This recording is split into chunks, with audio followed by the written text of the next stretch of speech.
বিসমিল্লাহির রহমানির রহিম। প্রিয় ছাত্রছাত্রীবৃন্দ, অনলাইন ক্লাস অর্থনীতি বিভাগ সরকারি বিএম কলেজ বরিশালে তোমাদেরকে স্বাগত। আমি মোহাম্মদ শাহাদাত হোসেন, সহকারী অধ্যাপক অর্থনীতি, সরকারি বিএম কলেজ বরিশাল। আজকে তোমাদের অর্থনৈতিক চিন্তাধারা সম্পর্কে আলোচনা করা হবে। আমরা আজকে আলোচনা করব অর্থনৈতিক চিন্তাধারার দ্বিতীয় অধ্যায়। আশা করি তোমরা সবাই ভালো আছো। এই মহামারী কোভিডের মধ্যে ভালো থাকো। আর বর্তমানে শীতকাল চলছে, এ সময় তোমরা সতর্ক থাকবে। অর্থনীতির একজন ছাত্র হিসাবে এটা তোমাদের দায়িত্ব। বাইরে বেরোলে মাস্ক পরবে, কারণ হচ্ছে তুমি সুস্থ থাকলে তোমার পরিবার সুস্থ থাকবে, তোমার পরিবার সুস্থ থাকলে সমাজ সুস্থ থাকবে, সমাজ সুস্থ থাকলে দেশ সুস্থ থাকবে। আমরা সবাই মিলে এই দেশকে সুস্থ রাখার চেষ্টা করব এবং দেশকে সুস্থ রাখার চেষ্টা হিসাবেই আমাদের কিন্তু এই অনলাইন ক্লাস, যাতে তোমরা আক্রান্ত না হও, ঘরে বসেই ক্লাস করতে পারো। আমরা জানি অনেকেরই সামর্থ্য নাই, আবার অনেকেরই আছে। তারপরও তোমরা একটু যেভাবেই হোক ক্লাসগুলো করার চেষ্টা করবে। ক্লাসগুলো থেকে তোমরা কিছু উপকৃত হলেই আমাদের এই অর্থনীতি বিভাগের প্রচেষ্টা সফল ও সার্থক হবে।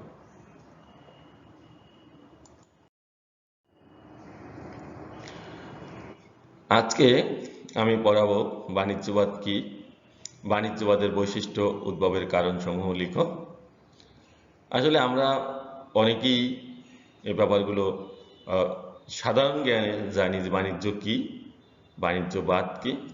তারপর যেহেতু এটা একটি অর্থনীতির একটি বিষয়, সেই জন্য অর্থনীতির ছাত্র হিসাবে আমাদেরকে একটু ভালোভাবে এটাকে জানতে হবে। তাহলে এখন আসি বাণিজ্যবাদ কি।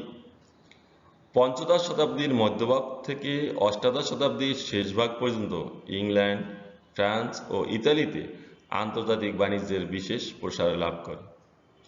এখন আমাদের মধ্যযুগের শেষ থেকেই কিন্তু আসলে বাণিজ্যবাদের শুরু।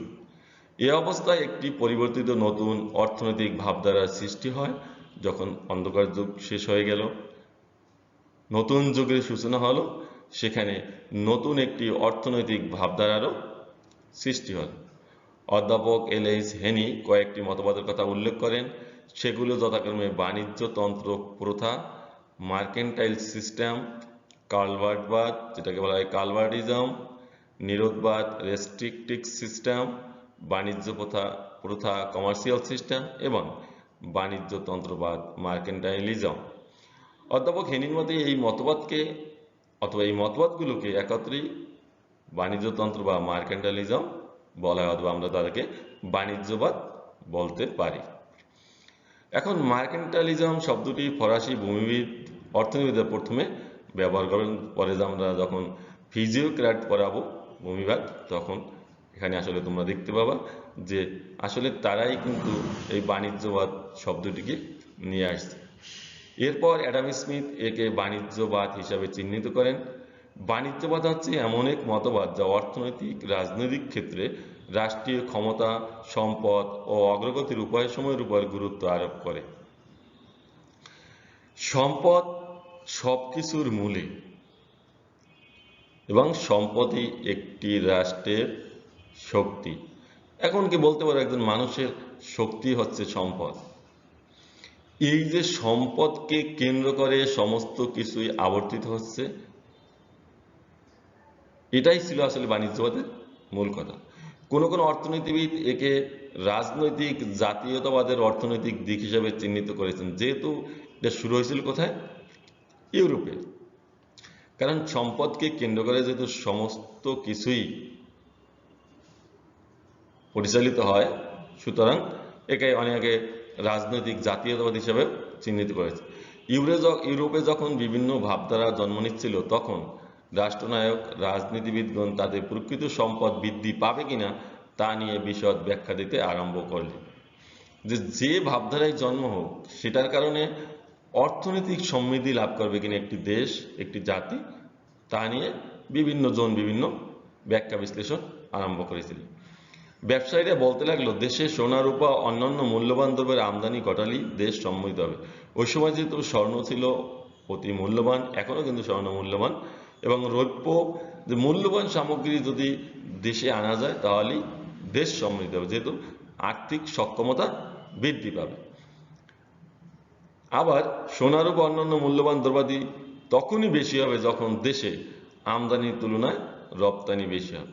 আমরা এটা এখনো জানি, ব্যালেন্স অফ পেমেন্টের মূল কথা হচ্ছে ব্যালেন্স অফ সারপ্লাস কখন হবে, যখন এক্সপোর্ট হবে ইম্পোর্টের চেয়ে বেশি। এখন দেখো, আজকে থেকে যদি আমরা হিসাব করি 500 বছর আগেও যখন আধুনিক যুগের ছোঁয়া লাগেনি, তখন কিন্তু এই কথাটাই বলা হচ্ছে যে ব্যালেন্স অফ পেমেন্ট সারপ্লাস হলেই একটা দেশ সমৃদ্ধ হবে আর্থিক দিক দিয়ে, এবং আর্থিক দিক দিয়ে সমৃদ্ধ হলেই রাষ্ট্রীয়ভাবে ওই দেশটি সমৃদ্ধশালী হবে। এই চিন্তাধারা থেকে পাশ্চাত্যের অনেক রাষ্ট্রনায়ক এ তত্ত্ব মেনে নিলেন যে সম্পদই রাষ্ট্র শক্তির মূল। এখনো আমরা যদি চিন্তা করি, একটা দেশকে বিবেচনায় আনার জন্য মানুষ কিসের সাহায্য নেবে? সম্পদের।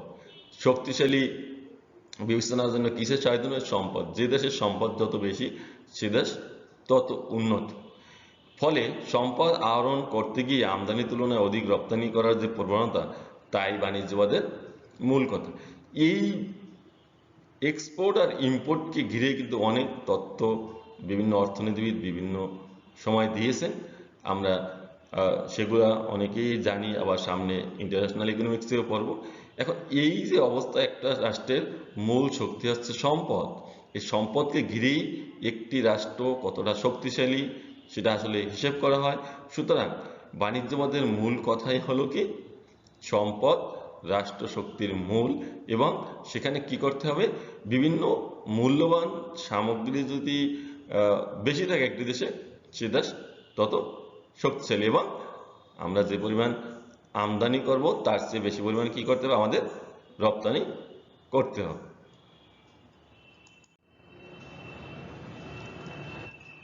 বাণিজ্যবাদের বৈশিষ্ট্যসমূহ। পঞ্চদশ শতাব্দীর পরবর্তী সময়ে বাণিজ্যবাদের উদ্ভব হয় বলে কেউ কেউ মনে করেন। আবার কেউ মনে করেন পঞ্চদশ শতাব্দীর মাঝামাঝি থেকে, আবার কেউ মনে করছেন পঞ্চদশ শতাব্দীর শেষের দিকে অথবা ষোড়শ শতাব্দীর শুরুতেও বাণিজ্যবাদের উদ্ভব হতে পারে। আর যখন শিল্পের বিকাশ লাভ করে তখনই বাণিজ্যবাদের বিকাশ ঘটে। এখন বাণিজ্যবাদ বিকাশ কখন হয়েছে? যখন শিল্পের বিকাশ হয়েছে। সপ্তদশ শতাব্দীর প্রথমে যখন প্রাথমিক শিল্প বিস্তার শুরু হয়, তখন প্রয়োজন দেখা যায় বিদেশি বাজারে, যে আমি যে শিল্পটা প্রোডাক্ট তৈরি করলাম সেসব দ্রব্য বিক্রির জন্য আমার বাজার দরকার, সে র মেটেরিয়ালস বলো অথবা ফাইনাল প্রোডাক্ট বলো। আর এ সময় বাণিজ্যবাদের উদ্ভব ঘটে। নিম্নে বাণিজ্যবাদের বৈশিষ্ট্যসমূহ আলোকপাত করা হল। বৈদেশিক বাণিজ্য। বাণিজ্যবাদীরা সবসময় অনুকূল বাণিজ্য ভারসাম্যের পক্ষে যুক্তি দেন, সেটা আমরা প্রথম স্লাইডে দেখেছি। কিসের ভারসাম্য? অনুকূল। সেখানে কি হবে? এক্সপোর্ট হবে বেশি, ইম্পোর্ট হবে কম, যাতে আমার সারপ্লাস থাকে। তাদের মতে দুই উপায় কোনো দেশ ধনী শক্তিশালী হতে পারে। দুটি উপায় আছে, হয় একে স্বর্ণ অথবা রূপার খনির মালিক হতে হবে, অথবা বাণিজ্যে লিপ্ত হতে হবে। এখন আমরা যদি সারা বিশ্বের দিকে এখন তাকাই, এই যে মনে করো যে কোভিড-19 ভ্যাকসিন, যে আগে ভ্যাকসিন বাজারজাত করতে পারবে সে কিন্তু অনেক অর্থের মালিক হবে। তাহলে সেটা কি হলো? বাণিজ্য। কারণ সে যদি বেশি পরিমাণ এক্সপোর্ট করতে পারে তাহলে সেই দেশ তত লাভবান হবে। এখন এখানে বাণিজ্যবাদীরা বলছেন যে দুটো, প্রথম হচ্ছে হয়তো স্বর্ণ অথবা রৌপ্যের খনি মালিক হতে হবে। এখন মনে করো সৌদি আরবের কথা আমরা চিন্তা করি, সেখানে স্বর্ণের খনি আছে। তারা কিন্তু আমরা যদি এখনো দেখি তারা একটা উন্নত দেশ, অথবা বাণিজ্যে লিপ্ত হয়, অথবা অনেক অনুন্নত দেশ বাণিজ্যে লিপ্ত হয়। এখন মনে করো যদি মালয়েশিয়ার কথা বলি, থাইল্যান্ডের কথা বলি, তাদের স্বর্ণ রৌপ্যের খনি নেই, কিন্তু তারা বাণিজ্যে লিপ্ত হয়েছে। কিন্তু বেশিরভাগ দেশে সোনা বা রূপার খনি নেই, এটা আমরা সবাই জানি। পৃথিবীর সব দেশে স্বর্ণ অথবা রূপার খনি নেই, যেমন ফ্রান্স, ইংল্যান্ডে ছিল না। তাই ইংল্যান্ড ও ফ্রান্সের মতো দেশ সর্বোচ্চ পরিমাণে শিল্পজাত দ্রব্য রপ্তানি অথচ অতি প্রয়োজনীয় দ্রব্য ন্যূনতম পরিমাণে আমদানি করে স্বর্ণ রৌপ্য অর্জন করতে পারে, অথবা বাণিজ্য সংরক্ষণমূলক হতে পারে। যেটা হচ্ছে রেস্ট্রিক্টেড, যে আমি দেশের শিল্পসমূহকে প্রণোদনা দেব বেশি পরিমাণ দ্রব্য উৎপাদনের জন্য, সেগুলো আমরা বিদেশে রপ্তানি করবো, এবং বিদেশ থেকে যেগুলো না আনলেই নয়, শুধু সেগুলোকে আমদানি করব। তাতে কি হবে, আমার ব্যালেন্স অফ পেমেন্ট সারপ্লাস হবে। তার ফলে কি, আমি সম্পদের অধিকারী হব এবং শক্তিশালী একটি রাষ্ট্র হিসাবে আত্মপ্রকাশ করব।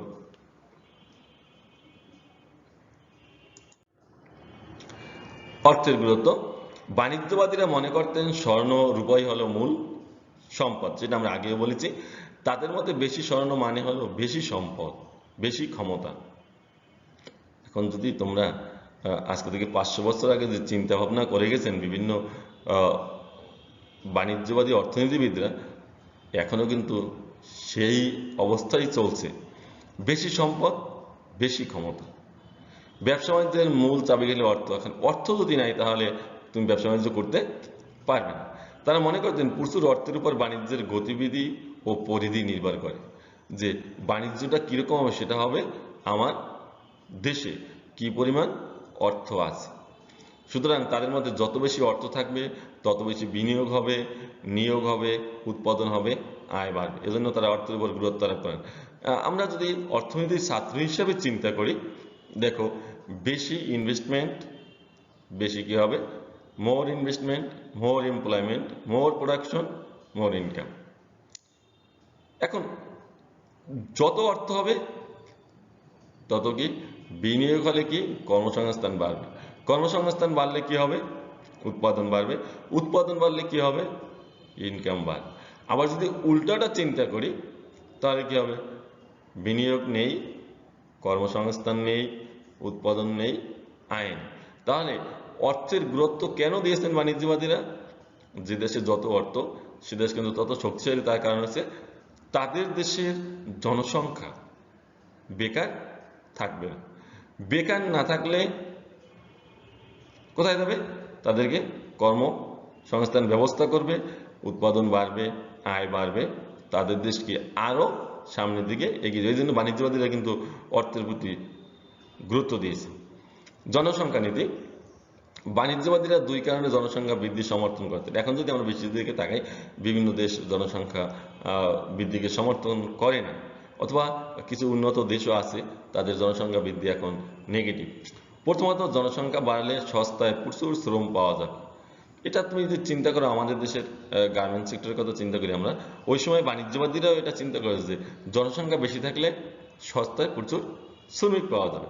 প্রচুর শ্রমিক পাওয়া গেলে এই সস্তা শ্রমিক দিয়ে উৎপাদিত পণ্যকে বিদেশি প্রতিযোগিতার হাত থেকে রক্ষা করা। যেহেতু আমাদের দেশেই পণ্য উৎপাদন হয়, সুতরাং বিদেশি থেকে আমি ধরবো আমদানি কম করব। তোমরা যদি ইন্ডিয়ার কথা চিন্তা করো, এক সময় কিন্তু 90s পর্যন্ত তারা কিন্তু মার্কেট ওপেন করেনি, দেশীয় জিনিসপত্র তারা ব্যবহার করেছে। কারণ কি, দেশীয় জিনিসপত্র যদি আমি ব্যবহার করি তা বিদেশ থেকে আমদানি কম করতে হবে, তার মানে কি ব্যালেন্স অফ পেমেন্ট আমার পক্ষে থাকে। দ্বিতীয়ত, বিভিন্ন দেশের সাথে যুদ্ধ বিগ্রহের জন্য প্রচুর জনসংখ্যার দরকার হয়। ওই সময় তোমরা যদি দেখো, যখন এই পারমাণবিক বোমা আবিষ্কার হয় নাই, বিভিন্ন আগ্নেয়াস্ত্র তৈরি হয় নাই, তখন কিন্তু যুদ্ধের জন্য জনসংখ্যা ছিল বিশাল একটা শক্তি। কারণ হচ্ছে বর্তমান জনসংখ্যা দিয়ে আমি প্রচুর শিল্পজাত দ্রব্য উৎপাদন করতে পারবো। আরেকটা হচ্ছে যুদ্ধের সময় যতই লোক মারা যাক, আমার জনসংখ্যা বেশি থাকলে আমি যুদ্ধে জয়লাভ করবো নিশ্চিত। কারণ ওই সময় ছিল শারীরিক শক্তির মাধ্যমে একজন আরেকজনকে পরাজিত করা, সরাসরি যুদ্ধ, তলোয়ার দিয়ে যুদ্ধ ইত্যাদি ইত্যাদি, যেহেতু আগ্নেয়াস্ত্র ছিল না। এই কারণে বাণিজ্যবাদীরা এই জনসংখ্যাকে সমর্থন করতেন একটা দেশকে সামনে এগিয়ে নেওয়ার জন্য। উৎপাদনের উপকরণ সমূহ। বাণিজ্যবাদীরা শুধু শ্রম ও জমিকে উৎপাদনের উপকরণ হিসেবে মনে করেন। এক হচ্ছে শ্রম আর এক হচ্ছে জমি। তারা পতিত কৃষি জমি আবাদের উপর গুরুত্ব আরোপ করেন। সেই সময় যে মধ্যযুগে আমরা দেখেছি যে বিভিন্ন প্রকারের জমি ছিল, 3/1 তারা রেখে দিত, একাংশ পশু চালানোর ভূমি হিসেবে রাখা হতো, সাধারণ ভূমি হিসেবে। বাণিজ্যবাদী শেষে কোনো পতিত জমি রাখা যাবে না, কারণ এতে খাদ্য উৎপাদন বাড়বে। যদি সব জমি চাষ করি খাদ্য উৎপাদন বাড়বে, দেশ খাদ্যের স্বয়ংসম্পূর্ণ হলে খাদ্য আমদানি বন্ধ। যদি একটা দেশ খাদ্যে স্বয়ংসম্পূর্ণ হয় তাহলে কিন্তু তার অনেক সুবিধা, যেহেতু আমার খাদ্যদ্রব্য আমদানি করতেই সবচেয়ে বেশি খরচ হয়, সুতরাং যদি খাদ্য আমদানি করতে না হয় তাহলে আমার ওই টাকাটা বেঁচে যাবে, এতে প্রচুর অর্থ বেঁচে যাবে, যা বিনিয়োগ অধিকতর নিয়োগ উৎপাদন ব্যবহার করা। সুতরাং আমার টাকা যদি বেড়ে যায় তা আমি শিল্প কারখানা করব, সেখানে কি হবে, কর্মসংস্থান হবে, কর্মসংস্থান উৎপাদন বাড়বে, উৎপাদন বাড়লে কি হবে, আবার ইনকামও বাড়বে।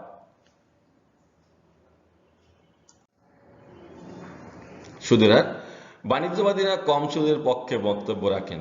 আমরা মধ্যযুগে দেখেছি কি সুদকে নিষিদ্ধ করা হয়েছে, কারণ তারা সুদকে ভালোভাবে নেননি, বিশেষ করে সেই অ্যারিস্টটলের নীতিগত আদর্শ অথবা সেই বাইবেল বা ওল্ড টেস্টামেন্ট যাই বলো তুমি, খ্রিস্টান যাজকদের সেই ধর্মীয় দৃষ্টিকোণ থেকে বাণিজ্যবাদীরা বলছে কি আসলে সুদের হার হওয়া উচিত তবে কম। মূলত তরল তহবিলের দুষ্প্রাপ্যতা, আনুপাতিক অর্থ, ব্যাংকিং ব্যবস্থা এবং বণিক উৎপাদক এবং বড় বড় ব্যবসায়ীদের পারস্পরিক বিরোধিতার কারণে সুদের হার কম স্তরে রাখার সুপারিশ করেন। কারণ কি, তরল তহবিল, অনেক সময় দেখা যাচ্ছে তরল তহবিল, তোমরা তো সবাই জানো যে নগদ টাকার দুষ্প্রাপ্যতা, আনুপাতিক অর্থ, ব্যাংকিং ব্যবস্থা উন্নত ছিল না, এবং বণিক ও উৎপাদকগণ বড় বড় ব্যবসায়ীদের পারস্পরিক এক দলের সাথে এক দল বিরোধী ছিল। তাদের টাকা ছিল, তারা সুদের আর বাড়ানোর পক্ষে কথা বলছেন, আর যাদের অর্থ ছিল না তারা কি বলছেন, সুদের হার কম রাখার কথা বলছেন। বাণিজ্যবাদীরাও বলছেন যে আসলে সুদের হার যদি কম হয় তাহলে উৎপাদন, বিনিয়োগ এবং কর্মসংস্থান বাড়বে। কারণ হচ্ছে যে যদি কম সুদে অর্থ পাওয়া যায় তাহলে সেটা ইনভেস্টমেন্টের পক্ষে সুবিধা। তোমরা এখনো জানো ইন্টারেস্ট রেট কম হলে ইনভেস্টমেন্ট বাড়ে। বাণিজ্যবাদীরা বলছেন কিন্তু আসলে সুদের হারটা কম রাখাটা সুবিধা। বাণিজ্যিক বিধিনিষেধ, বাণিজ্যবাদীরা মনে করতেন সামাজিক কল্যাণ সর্বোচ্চ, জনগণের অর্থনৈতিক জীবন নিয়ন্ত্রণের জন্য বাণিজ্যিক বিধিনিষেধ প্রয়োজন। এখন সোশ্যাল ওয়েলফেয়ার ম্যাক্সিমাইজেশন, তোমাদের চিন্তা করো, সামাজিক কল্যাণ যদি আমরা সর্বোচ্চ করতে যাই, জনগণের অর্থনৈতিক জীবন নিয়ন্ত্রণের জন্য কিছু কিছু বাণিজ্যের ক্ষেত্রে বিধিনিষেধ প্রয়োজন। এই জন্য তারা খাদ্য আমদানির বিপক্ষে ছিলেন। আমরা আগেই জেনেছি কি, যদি একটি দেশ খাদ্যে স্বয়ংসম্পূর্ণ হয় তাহলে কি হবে, অনেক অর্থ বেঁচে যাবে। এই জন্য খাদ্য আমদানির বিপক্ষে ছিলেন, যাতে পতিত জমি মানুষজন চাষাবাদ করে। অথচ শিল্প উন্নয়নের জন্য প্রয়োজনীয় কাঁচামাল আমদানির বিপক্ষে ছিলেন না। খাদ্য দেশে উৎপাদন হবে, আমরা শিল্পের জন্য র মেটেরিয়ালস বিদেশ থেকে আনবো, তার বিপক্ষে ছিলেন না। তারা উপনিবেশ থেকে ঔপনিবেশিক দেশে কোনো দ্রব্য আমদানির মতবাদ প্রকাশ করেন। সেই সময় তুমি চিন্তা করো, ফ্রান্স এবং ইংল্যান্ডের উপনিবেশ ছিল বলতে গেলে সারা বিশ্ব। তারা কি বলতো, সেসব দেশ থেকে কাঁচামাল আনতো, আবার সেই সব দেশে কি করতো, ফাইনাল প্রোডাক্ট রপ্তানি করতো। তাহলে দেখো, কাঁচামাল আনা হচ্ছে কম মূল্যে, ফাইনাল প্রোডাক্টের মূল্য বেশি, তার মানে কি তারা লাভবান হতো। ব্যবসা বাণিজ্যের প্রয়োজনে তারা ব্যাংক ব্যবস্থার উন্নয়নের সুপারিশ করেন। বলছে যে আসলে এই ব্যবসা বাণিজ্যের জন্য ব্যাংক ব্যবস্থাকে উন্নত করা দরকার, কারণ ব্যাংক ব্যবস্থা যদি উন্নত শক্তিশালী হয় তাহলে সে দেশের অর্থনীতি কিন্তু আসলে শক্তিশালী হতে বাধ্য। অনুকূল বাণিজ্যিক ভারসাম্যের জন্য তারা রাষ্ট্রীয়ভাবে রপ্তানি, মৎস্য, জাহাজ শিল্পের জন্য ভর্তুকি প্রদানের সুপারিশ করেন।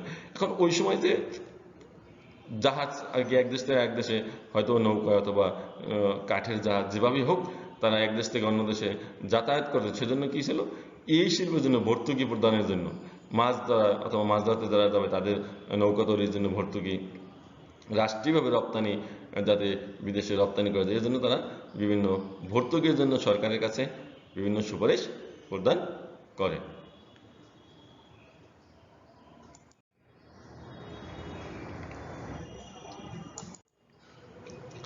এককেন্দ্রিক রাষ্ট্রীয় ধারণা, বাণিজ্যবাদীরা মনে করতেন একটি শক্তিশালী কেন্দ্রীয় সরকারের পক্ষেই ধন সম্পদ আহরণ এবং তার সদ্ব্যবহার ব্যবহার করা সম্ভব।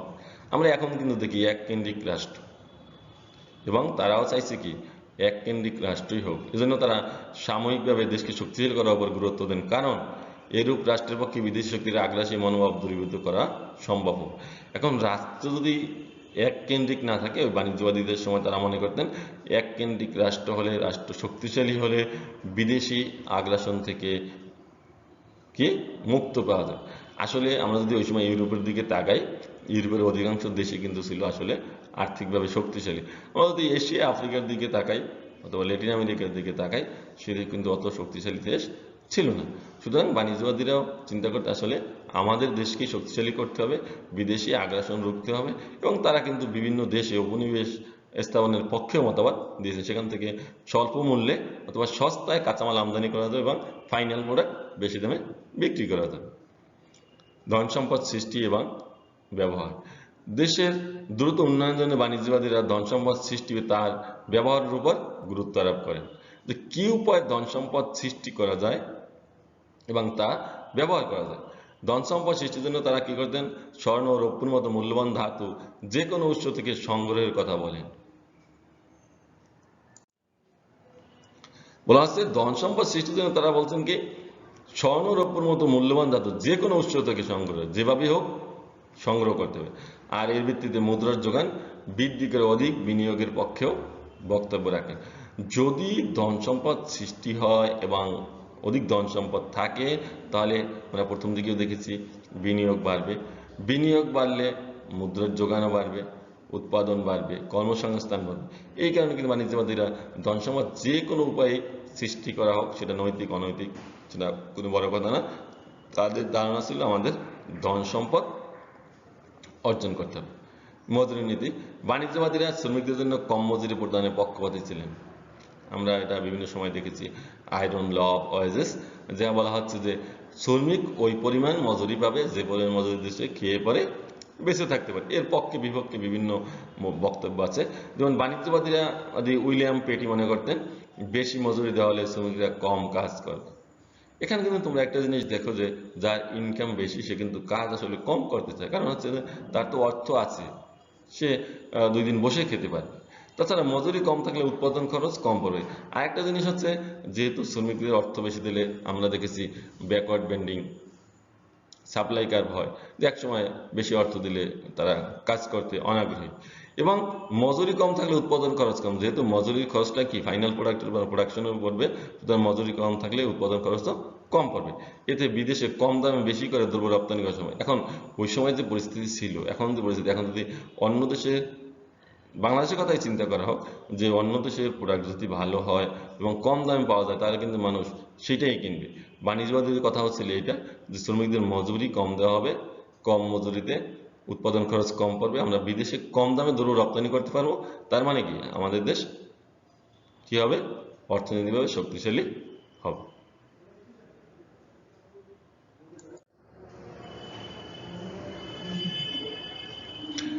এখন আমরা আলোচনা করব বাণিজ্যবাদ উদ্ভবের কারণসমূহ।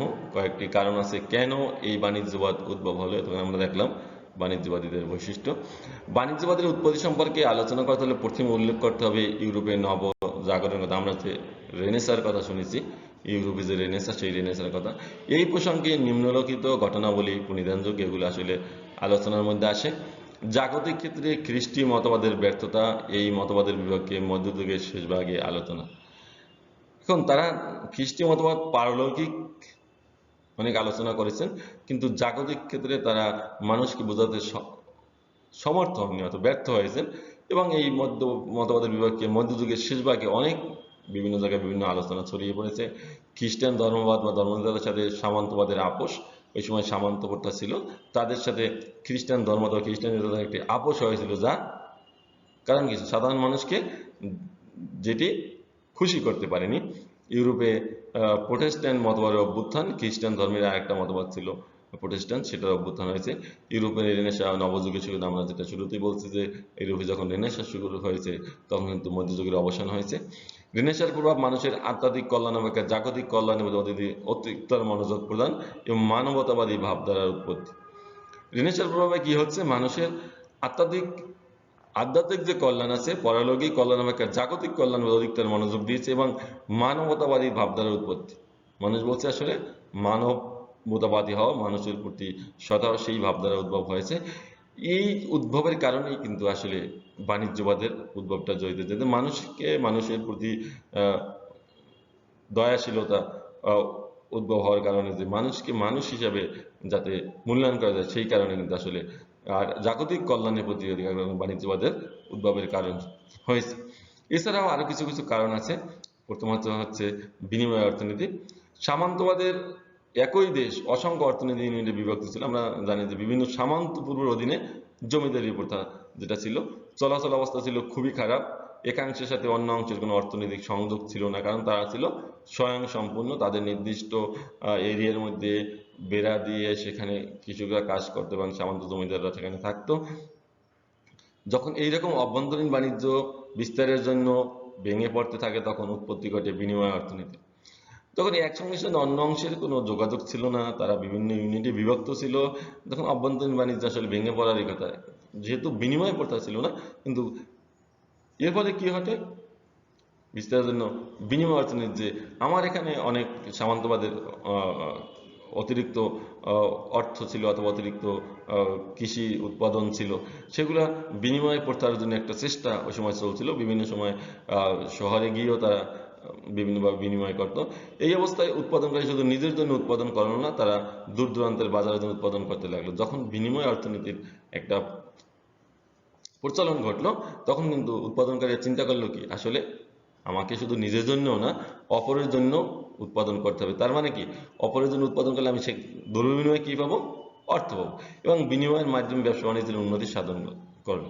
এখন যখনই বিনিময় শুরু হলো, তখন কিন্তু আসলে অর্থনীতির গতি পরিবর্তিত হয়ে গেল, যে বিনিময় অর্থনীতির কারণে ক্রমে ক্রমে একচেটিয়া ব্যবসা কমে দেখা দিল প্রতিযোগিতা, এতে বাণিজ্যের আরো প্রসার লাভ করে। যখনই কম্পিটিটিভ মার্কেট সৃষ্টি হলো, যে একই বাজারে তোমরা যদি এখনো দেখো, বিভিন্ন দ্রব্যের প্রসার সাজিয়ে বিভিন্ন জন বসে থাকে, অথবা একই দ্রব্যের প্রসার সাজিয়ে, তখন দেখা যায় যে মানুষ খুঁজে যে কোয়ালিটি প্রোডাক্ট কোনটি, অথবা কোনটার কোয়ালিটি ভালো।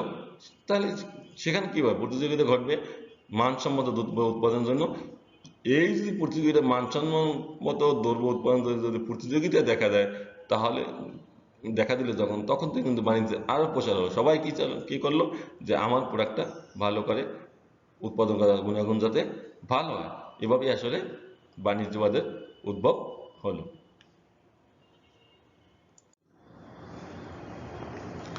নতুন দেশ আবিষ্কার ও মূল্যবান ধাতু আমদানি। আমেরিকার রৌপ্য আবিষ্কারের ঘটনাও বাণিজ্যের ক্ষেত্রে পরিবর্তন আনয়ন করে। যেহেতু আমেরিকার রৌপ্য আবিষ্কার হয়েছিল, এর ফলে অজস্র পরিমাণে রৌপ্য বিনিময়ের মাধ্যম হিসেবে ব্যবহার হতে থাকে। এর ফলে কেবল আভ্যন্তরীণ বাণিজ্যই নয়, বৈদেশিক বাণিজ্য বিপুল প্রসার লাভ করে। এখন যদি আমরা চিন্তা করি, একসময় স্বর্ণের মুদ্রা ছিল, রৌপ্যর মুদ্রা ছিল, তাম্র মুদ্রা ছিল। এখন আমেরিকা যখন রৌপ্য আবিষ্কৃত হলো, এখন ওই সময় কিন্তু আমেরিকাও একটা দেশের কলোনি। সেই বাণিজ্যবাদীদের আমলে আমেরিকা স্বাধীন হয়েছে 1776 সালে। দেখো, আমরা যদি সেই অ্যাডাম স্মিথের বইয়ের কথা বলি, সেটা কিন্তু একই সময় লেখা। এবং বিনিময়ের মাধ্যমে ব্যবহৃত হতে থাকে, এবং আভ্যন্তরীণ বাণিজ্য, বৈদেশিক বাণিজ্য বিপুল প্রসার লাভ করে। যুদ্ধ, বিগ্রহ, রাজকীয় অপব্যবহার ফলে ইংল্যান্ডের রাজকোষ প্রায় শূন্য। ওই সময় আমেরিকা ছিল ইংল্যান্ডের একটি উপনিবেশ। এখন বিভিন্ন কারণে ইংল্যান্ডের রাজকোষ শূন্যই থাকতো। কাজেই রাজ্য চালানোর জন্য অতিরিক্ত করের দরকার হয়। সুতরাং রাজ্য যদি চালাতে হয়, রাজ্যের সেনাবাহিনী আছে, বিভিন্ন অফিস আদালত আছে, সেসব যদি চালাতে হয়, তাহলে করের অতিরিক্ত কর আরোপ করতো। কার উপর আরোপ করবে? জনগণের উপর, না হলে ঔপনিবেশিক দেশের উপর। এই করের বোঝা পড়লো ব্যবসা বাণিজ্যের উপর। কারণ কি, যারাই বেশি ব্যবসা বাণিজ্য করলো, তাদের উপর ট্যাক্স ইম্পোজ করছে। কারণ ওই সময় বাণিজ্যবাদীরা ছিল সম্পদশালী, অথবা বিভিন্ন অর্থের দিক দিয়ে তারাই ছিল ভালো। এমনও দেখা গেছে যে বাণিজ্যবাদীরা সরকারের সাথে ব্যবসা করত সুদের টাকা দিয়ে। তোমরা যদি এগুলো দেখো, আসলে টাকা দিত তাদেরকে, সরকারকে, যে টাকার বিনিময়ে তারা তাদেরকে আবার লাভ দিত, অথবা কোনো একটা উপনিবেশ তাদেরকে ছেড়ে দিত। বাণিজ্যবাদী তখন বিদেশিদের ধন আহরণের প্রয়োজনীয়তার দিকে কর্তৃপক্ষের দৃষ্টি আকর্ষণ করতে হবে। বললো যে আমাদের উপর বোঝা না বাজিয়ে, কর না বাড়িয়ে, বিদেশ থেকে কিভাবে অর্থ আনয়ন করা যায়, তাদেরকে দৃষ্টি একদিক থেকে অন্যদিকে ঘুরে দিল, যে আমাদের উপর কর আরোপ না করে আপনি উপনিবেশের উপর কর আরোপ করেন। তখন শাসকদের যে অবস্থা, তাতে তারা বড় বড় ব্যবসায়ী বাণিজ্যবাদীর কথা না মেনে পারলেন না। তারা কি করলেন, ওই বাণিজ্যবাদীদের কথা মেনে তারা কি করলেন, উপনিবেশের উপর, বিভিন্ন ঔপনিবেশিক দেশের উপর তারা কি করলেন, কর চাপিয়ে দিলেন। বাণিজ্যবাদী কেন চাপ দিতে লাগলেন, দেশে কম আমদানি করে রপ্তানি পরিমাণ বাড়াতে হবে, এবং এর সাহায্যে মূল্যবান ধাতুর আন্তঃপ্রবাহ নিশ্চিত করতে হবে। তারা বললেন যে আসলে আমদানি আমরা কম করি। প্রথম দিকে আমরা দেখেছি কি আমদানি করব, যেটা না হলেই নয়। আর আমরা দেখেছি যে পতিত জমিও থাকবে না, সব জমি কি চাষ করতো। তার মানে খাদ্য স্বয়ংসম্পূর্ণ হলে আমাদের আমদানি পরিমাণ কমে যাবে এবং রপ্তানির পরিমাণ বাড়বে। তার ফলে কি মূল্যবান ধাতুর আন্তঃপ্রবাহ নিশ্চিত হবে এবং দেশ সামনের দিকে এগিয়ে যাবে।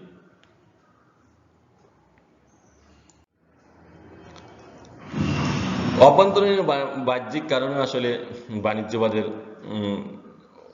উৎপত্তি অথবা উদ্ভাবন হয়েছিল। যে কোনো মতবাদের মধ্যে বাণিজ্যবাদের অভ্যুত্থান ঘটেছিল কতগুলো অভ্যন্তরীণ ও বাহ্যিক কারণে।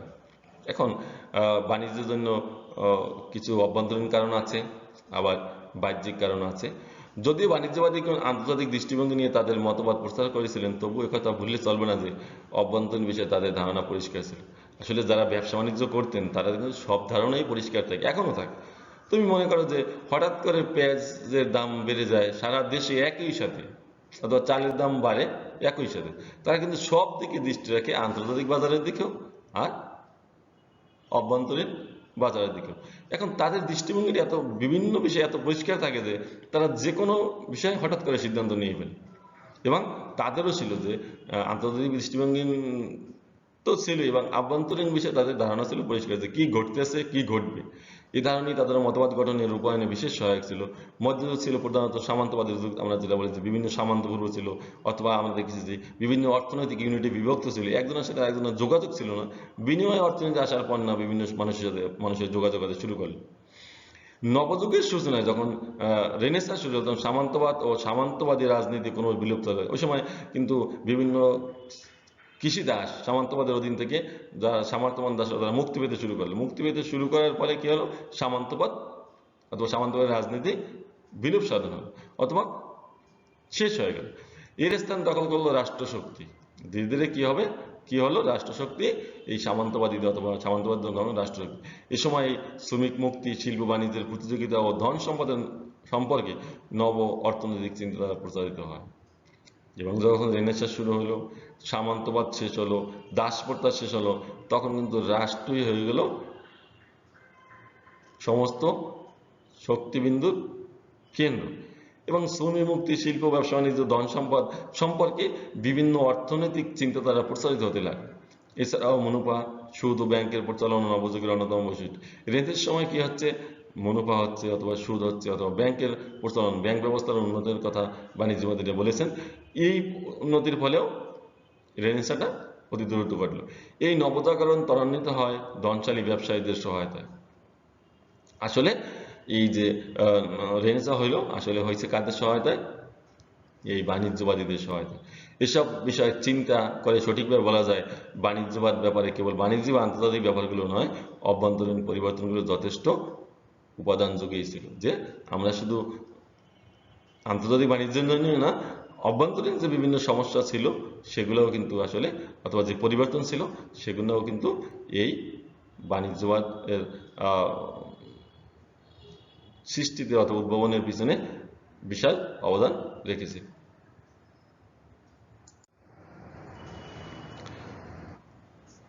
প্রিয় ছাত্রছাত্রীবৃন্দ, এতক্ষণ ধৈর্য ধরে ক্লাসটি করার জন্য অথবা ভিডিওটি দেখার জন্য তোমাদের সবাইকে ধন্যবাদ। তোমরা সুস্থ থাকো, ভালো থাকো এবং বাড়িতে বসে পড়াশোনার চেষ্টা করো। আর আমার এই ভিডিওতে যে কোশ্চেনগুলো দেওয়া থাকে অথবা আমি কোশ্চেন নিয়ে আলোচনা করি, এগুলো তোমরা একটু ভালোভাবে পড়ার চেষ্টা করো, কারণ বিভিন্ন দিক বিবেচনা করে এই কোশ্চেনগুলো দেওয়া হয়, যাতে তোমরা পড়াশোনার সাথেও থাকো এবং খোলার পরে যদি কোনো পরীক্ষা হয় তাতে তোমরা সঠিকভাবে অ্যান্সার করতে পারো। এখন বাড়িতে এই প্রশ্ন যেটা পড়ালাম সেটা তো পড়বি, আর একটা প্রশ্ন পড়বে যে বাণিজ্যবাদীদের অবদানসমূহ লিখো। ভূমিবাদের প্রাকৃতিক নিয়মের সাথে বাণিজ্যবাদীদের নীতির বিরোধ কোথায়, এটিও পড়বে। আর ক্লাসটি ধৈর্য করার জন্য সবাইকে ধন্যবাদ। যেখানে থাকো সুস্থ থাকো, স্বাস্থ্যবিধি মেনে চলো। তোমরা সুস্থ থাকলেই দেশ সুস্থ থাকবে, দেশ সুস্থ থাকলে আমরা সামনে এগিয়ে যাব। সবাইকে ধন্যবাদ জানিয়ে শেষ করছি আজকের ক্লাস।